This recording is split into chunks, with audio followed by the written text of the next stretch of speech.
जलन। ममता बहुत ही सीधी और प्यारी लड़की थी, वहीं सुनील एक सरल और आगे बढ़ने की सोच रखने वाला लड़का। सुनील, बेटा सुनील कहाँ है? अरे जरा एक गिलास पानी तो दे दो। हाँ माँ, अभी आया। क्या माँ, पानी तेरे सर के पास ही तो रखा है, क्या हो गया है? तबीयत खराब है क्या? अरे नहीं नहीं, वो उठने का मन ही नहीं कर रहा था, तो देखा ही नहीं। वैसे क्या कर रहा है? यहाँ बैठ ना मेरे पास। माँ पढ़ रहा था। वो क्या है ना, नौकरी में तो वक्त नहीं मिलता, अब ऑफिस से घर आकर ही तो वक्त मिलता है। अच्छा अच्छा ठीक है, पढ़ ले जा बेटा। सुनील पढ़ लिख कर और आगे बढ़ना चाहता था, लेकिन माँ की तबीयत खराब देखकर सोचता है कि शादी ही कर ले। कब तक माँ का ख्याल वो अकेले रख पाएगा? तो एक दिन, माँ ये ममता है, मैंने इससे शादी कर ली है। तुम्हारी तबीयत भी ठीक नहीं रहती, तो मैंने सोचा शादी कर लेता हूँ। घर संभालने वाली और तुम्हें संभालने वाली कोई आ जाएगी तो अच्छा रहेगा। माँ अचानक से सामने बहू देखकर हैरान रह जाती है। बेटा ये क्या बात होती है? न बैंड, न बाजा, न दहेज, न शगुन, ऐसा कैसे बहू आ गई? माँ तू तो जानती है, मैं नौकरी के साथ पढ़ाई कर रहा हूँ, तो कहाँ से इतना पैसा बचा पाता कि धूमधाम से शादी करता। वैसे भी माँ, लोग तो आकर खाकर निकल जाएंगे, इसलिए बस वैसे ही। माँ जी, मैं आपका ख्याल रखूंगी। वैसे भी ये आगे की पढ़ाई कर रहे हैं, अच्छा कुछ कर गए तो सबके दिन फिर से अच्छे आ जाएंगे। सास को ममता की बात ठीक तो लगती है, लेकिन मन में कहीं ना कहीं लगता है कि कहीं बहू बेटे को लेकर फुर्र ना हो जाए और फिर तो वो रह जाएगी अकेली। बेटा देख, मेरा जो कुछ भी है वो सुनील ही है, और सुनील का भी अब इस दुनिया में मैं ही हूँ और कोई नहीं। क्या सुनील? बिल्कुल माँ, लेकिन आज से ममता भी मेरे जीवन का अहम हिस्सा है, जैसे तू है। सास को बड़ा बुरा लगता है कि उसकी सल्तनत में कोई और हिस्सेदार कैसे हो सकता है। कैसे कोई और उसके 30 साल के बेटे की जिंदगी में अचानक से आकर बराबर का हिस्सेदार बन सकता है। देख बहू, मैं भले थोड़ा बीमार रहती हूँ, लेकिन इसका मतलब यह नहीं कि घर की चीजों में मेरा कंट्रोल खत्म हो गया है। मैं आज भी इस घर की रानी हूँ, समझी?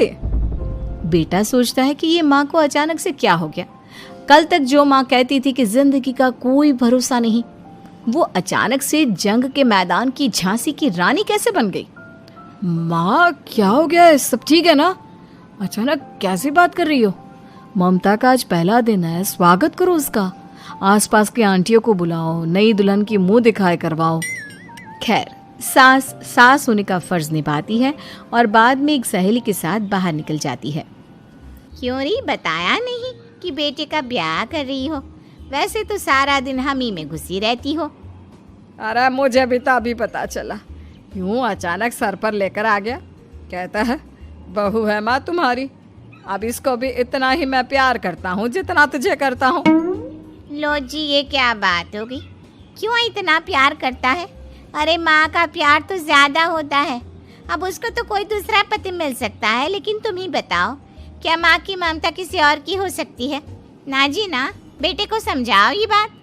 अरे क्या समझाऊं, मुझे तो खुद ही समझ में नहीं आ रहा कि क्या हो रहा है। जो बेटा कल तक माँ माँ करता था, अचानक से बीवी बीवी का राग आलाप रहा है। देखा, उसकी बीवी ना सुंदर और जवान है।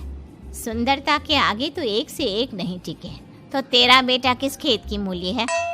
सास को भी समझ में आ जाता है कि बहू की सुंदरता के आगे माँ का प्यार किसी काम का नहीं। उधर बीवी, ए जी, अम्मा जी सहेलियों को छोड़ने गई थी, अभी तक आई नहीं, हम देख आए क्या? अरे रहने दो ना, आ जाएंगी। कहाँ जाएगी, उनकी आदत है, एक बार जाती है तो पूरी पंचायत खत्म करके ही आती है। अच्छा ही है, खाना वाना खा कर गई होगी। छोड़ो ना, घूमेगी तो खाना पचेगा, नहीं तो ऐसे ही खाट पकड़ लेगी। बहू भी शांत हो जाती है। उधर सास सोचती है कि आज थोड़ा देर से ही घर जाती हूँ, जब बेटा परेशान होकर ढूंढेगा तब मजा आएगा। बीवी को खुद ही पता चल जाएगा कि माँ के आगे उसकी दाल नहीं गलेगी। लेकिन वहीं दूसरी ओर घर पर, ए जी, माँ जी अभी भी नहीं आई, हमको तो घबराहट हो रही है कि क्या करें, जाकर पता करें किसी के घर। अच्छा, कहाँ जाओगी ये भी बता दो। पहला दिन है तुम्हारा इस घर में और एक ही दिन में मोहल्ला छानोगी क्या? हाँ, तो आप भी तो नहीं जा रहे हैं ना, हमको फिक्र हो रही है। अरे यार, ये रोज का है अम्मा का, खाओ और सो जाओ। बस फिर क्या था। बेटा बहू खाना खाते हैं और कमरे में सोने चले जाते हैं। उधर जब सास को कोई देखने नहीं आता तो वो हार कर घर आ जाती है, जहाँ वो देखती है कि सारे घर की लाइट्स बंद है। सास को गुस्सा आता है। बहू, ममता बहू कहाँ हो? लेकिन सारे दिन की थकी बहू को ऐसी नींद आती है जैसे किसी ने भांग की गोली खिला दी हो। वो तो नहीं उठती। उठकर आ जाता है बेटा। अरे क्या बात है अम्मा, काहे चिल्ला रही हो? अरे सो जाओ ना, सुबह की थकी है बहू, वो सो रही है। जोर से बोलोगी तो नींद खुल जाएगी उसकी। माँ को गुस्सा आ जाता है। फिलहाल तो सो जाती है, लेकिन मन ही मन ढेर सारा जहर बहू के लिए भरा होता है। सुबह बहू चाय बना रही होती है कि सास धीरे से गैस तेज कर देती है, जिससे चाय का बर्तन जल जाता है। और जैसे ही बहू चाय का बर्तन उठाती है, उसका हाथ जल जाता है। मेरा हाथ जल गया। वो जोर जोर से चिल्लाकर इधर उधर भागती है कि सास थोड़ी देर में उसके हाथ में पानी डाल देती है। हाय रे बहू, क्या कर रही हो? पहली बार रसोई छुई हो क्या? सासू माँ गलती से गैस तेज रह गई थी और बर्तन जल गया, जिससे मेरा हाथ जल गया। हाय रे, कितना गंदा दाग। छी छी छी छी, मुझे तो उल्टी आ रही है तेरा गला हुआ मांस देखकर। तू ना मुझे अभी साथ से खाना मत लगाना। बहू भी खुद का हाथ देखती है तो उसे भी रोना आ जाता है। कुछ दिनों के बाद सास की सहेली आती है। बहू चाय बनाकर लाती है। उसके जाने के बाद सहेली कहती है, बहू की सुंदरता ऐसी है कि कोई भी दीवाना हो जाए। वैसे तेरे बेटे का क्या हाल है? अरे वैसा ही है, बहू के पीछे लट्टू। क्या करूं, कुछ समझ में नहीं आ रहा। मैंने तो बहू के चेहरे पर दिवाली के पटाखे की चक्री फेंक दी, उसका पूरा चेहरा जल गया। अब देखो ना रही सुंदरता, और ना ही अब मेरा बेटा उसे पूछता है। अरे अब तो वो उसे छोड़कर दूसरी भी देखने को बोल गया है मुझे। बहू सारी बात सुन रही होती है। आंटी एक बात बताइए, क्या भरोसा है कि दूसरी सही आए और आपके अनुसार रहे? देखिए आंटी, मेरी सासू माँ को गलत बात सिखाने की जरूरत नहीं है। हमारा परिवार साथ में खुशी से रह रहा है। देख बहू, मेरी सहेली की बेइज्जती ना कर, वही अच्छा रहेगा तेरे लिए, समझी? बहू नहीं मानती है। वो बार बार उनकी सहेली को घर से निकल जाने को कहती है। तभी सास की सहेली पास के चूल्हे से लकड़ी लाकर बहू के चेहरे पर लगा देती है।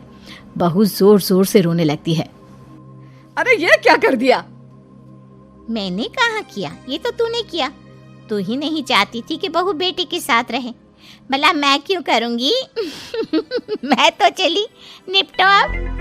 बहू रो रही होती है, दर्द से चिल्ला रही होती है, लेकिन सास उसे डॉक्टर के पास नहीं ले जाती। तभी पति आता है। क्या हो गया ममता? ये दाग कैसे लगा? तुम कैसे जली? ममता कुछ नहीं कहती, बस दर्द से करा रही होती है। पति माँ की तरफ देखता है। हो ना हो माँ, ये पक्का आपका काम है। आप ही ममता से जला करती थी ना। देखना माँ, अब पुलिस आएगी, केस बनेगा, लेकिन पहले मैं ममता को अस्पताल लेकर जा रहा हूँ। सभी अस्पताल जाते हैं, जहाँ डॉक्टर ममता की सास से कहते हैं, आपने तो नहीं जलाया ना बहू को? अब ममता की सास के तो पसीने छूट रहे होते हैं। वो घबरा कर कहती है, ना ना डॉक्टर साहब, कैसी बात करते हैं? हम क्या जलाएंगे अपनी बहू को? डॉक्टर ममता के पति से पूछते हैं। देखिए, क्योंकि ये ससुराल में जली है तो मामला पुलिस का बनता है, तो आप पहले पुलिस को बुलाइए, तभी इलाज पूरा होगा। सास डर जाती है कि अब तो बच्ची जिंदगी जेल में ही रहना होगा। रहने दीजिए ना, पुलिस को क्यों बुलाना? सारी हंसी खत्म हो जाएगी जब पुलिस के डंडे पड़ेंगे। बहू को जलाना भले ही बहुत आसान हो, लेकिन उसके बाद सारी जिंदगी जेल की हवा खाना। सास डर जाती है। पुलिस आती है। पास लेटी दर्द से करा रही ममता स्टेटमेंट देती है। तो क्या हुआ था? कैसे जली आप? ममता पास खड़ी सास को देखती है। बेटी बताओ, कैसे जल गई तुम? ओए, काका का किरण वाली शाहरुख, चुप, बिल्कुल चुप। सास चुप। सभी इंतजार करते हैं कि ममता क्या बोलेगी। जी मैं खाना बना रही थी, लकड़ी उड़कर मेरे ऊपर गिर गई और मैं जल गई। सास बहू की बात सुनकर रोने लगती है। देखा माँ, कितनी समझदार है ममता। ये चाहती तो, हाँ बेटा, ये चाहती तो मैं आज जेल में होती। मुझे माफ कर दे, मैं आगे से अभी कभी ऐसा नहीं करूंगी। बहू के साथ मिलकर रहूंगी, मुझे माफ कर दे। नई नई शादी करके आई थी पूर्णिमा। उसके पति प्रकाश को हर बात के बाद अरे मजाक कर रहा था बोलने की आदत थी। एक दिन पूर्णिमा चाय बना रही होती है। सुनो ना, ये मसाला चाय में सच में अगर मिर्ची, नमक, प्याज, लहसुन वगैरह का पेस्ट मिला दे तो चाय मसालेदार हो जाएगी ना? अरे आप कुछ भी मत बोलिए। अरे मजाक कर रहा था। प्रकाश कभी कभी मजाक करता था, लेकिन कई बार उसका मजाक ऐसी बात के साथ आता जिसको सुनने के बाद किसी को मजा तो नहीं पर गुस्सा जरूर आ जाता। जैसे एक दिन प्रकाश ऑफिस जाते हुए हड़बड़ी में कहता है, अरे मेरे मोजे कहाँ मौज मार रहे हैं? अभी लाई। पूर्णिमा प्रकाश को मोजे लाकर दे देती है। अरे मेरी फाइल कहाँ है? मैं लेट हो रहा हूँ। रुकिए अभी लाई। फाइल भी आ जाती है। अरे वो टिफिन तो ला दो, कितना लेट करवाओगी? एक तो सामान इधर उधर पटक देते हो, मुझे ढूंढ के लाना पड़ता है, फिर मुझे कहते हो कि लेट हो रहा हूँ। अरे जल्दी जल्दी हाथ चलाओ ना। 8 हाथ नहीं है मेरे, 2 ही है। ऑक्टोपस दिख रही हूँ क्या? हाँ हाँ ठीक है, जाओ जल्दी से टिफिन लेकर आओ।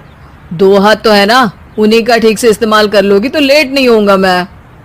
पूर्णिमा टिफिन लेकर आ जाती है। वैसे तुम थक जाती होगी ना इतना सब काम करके। हाँ, और नहीं तो क्या। तो मैं कुछ इंतजाम कर लेता हूँ। काम वाली लाओगी क्या? अरे नहीं नहीं, दूसरी शादी कर लूंगा। 2 पत्नी होंगी तो काम आसानी से हो जाएगा ना। क्या? अरे मजाक कर रहा था। प्रकाश तो मैं मजाक कर रहा था कहकर वहां से चला जाता है। लेकिन पूर्णिमा के मन से प्रकाश की 2 शादी वाली बात का दुख पूरे दिन नहीं जाता। शाम को प्रकाश ऑफिस से लेट वापस आता है। हाथ मुंह धोऊंगा, टॉवल लगा देना, फिर खाना खाऊंगा, खाना भी लगा देना। देखो लेट मत करना। सब काम आराम से ही होंगे। आप भी तो लेट आए हो ना ऑफिस से। अरे यार, मैं काम कर रहा था ऑफिस में, तुम क्या कर रही हो? घर में जो खाना, साफ सफाई ये सब होता है ना, इसको भी काम ही कहते हैं वैसे। अरे ठीक है ठीक है, मैं ही कुछ करता हूँ तुम्हारी मदद के लिए। ऑफिस से आकर मेरा हाथ बटाओगे घर के काम में? अरे नहीं, दूसरी शादी कर लूंगा ताकि सफाई तुम कर लो और खाना दूसरी बीवी बना ले। प्रकाश, तुम ना थोड़ा सोच समझ के बोला करो। अरे मजाक कर रहा था यार। प्रकाश और पूर्णिमा साथ में बैठकर खाना खा रहे होते हैं। प्रकाश अपनी धुन में खाना खा रहा होता है, जबकि पूर्णिमा इस बात को लेकर उदास है कि प्रकाश हमेशा कोई दुखी कर देने वाली बात ही बोल देता है और उसके बाद मजाक कर रहा था कह के खुद को बचा लेता है। रात को सोते वक्त पूर्णिमा ने सोच लिया था कि प्रकाश से इस बारे में बात करनी ही पड़ेगी। अगली सुबह भी प्रकाश ने ये लाओ वो लाओ का तांडव शुरू कर दिया। अरे काले वाले जूते कहाँ हैं? बेड के नीचे। अरे टिफिन तो लाओ जरा। ले आऊंगी, पर पहले कुछ बात करनी है। क्या बात क्या बात क्या बात क्या बात करनी है तुमको? ये जो रोज दूसरी शादी करने की बात करते रहते हो ना आप, मेरा मन दुखी हो जाता है। मत बोलिए ना ऐसी बात। अरे पगली, पहले क्यों नहीं बताया? मैं इसका समाधान कर दूंगा। अब बोलना छोड़ दोगे ना? अरे नहीं, दूसरी शादी कर लूंगा ताकि उसको तो बोल पाऊं।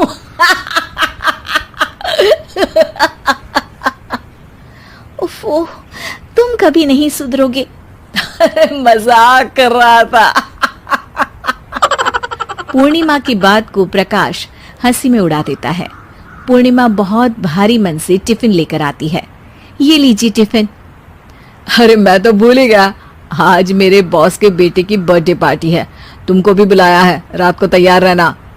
रात को पूर्णिमा और प्रकाश बॉस के बेटे की बर्थडे पार्टी में पहुंच जाते हैं। वहां प्रकाश के ऑफिस के और भी लोग हैं जिनको पूर्णिमा पहले से जानती है। केक कटता है, लोग खाना खा रहे होते हैं।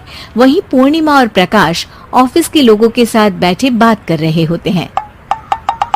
मेरे हस्बैंड तो खुद काम भी करते हैं और बच्चों को भी संभाल लेते हैं। हाँ भाई, अरे घर के थोड़े बहुत काम तो करने ही होते हैं ना। मेरी पत्नी भी अकेले सब कब तक करेगी? मैं तो सिर्फ ऑफिस का ही काम करता हूँ, घर का सब काम तो पूर्णिमा ही करती है। पूर्णिमा, तुम अकेले सब कैसे कर पाती हो? नहीं जी, बहुत थक जाती हूँ वैसे। तो प्रकाश से हेल्प ले लिया करो ना। अरे बोला तो है इनको, पर इन्हें लगता है कि ऑफिस का काम ही सब कुछ है, तो मैंने भी एक समाधान सोच लिया है। अच्छा, क्या पूर्णिमा, घर में काम वाली बाई रखोगी क्या? अरे नहीं, दूसरी शादी करूंगी ताकि एक हस्बैंड ऑफिस का काम कर ले और एक मेरे घर में मदद कर ले।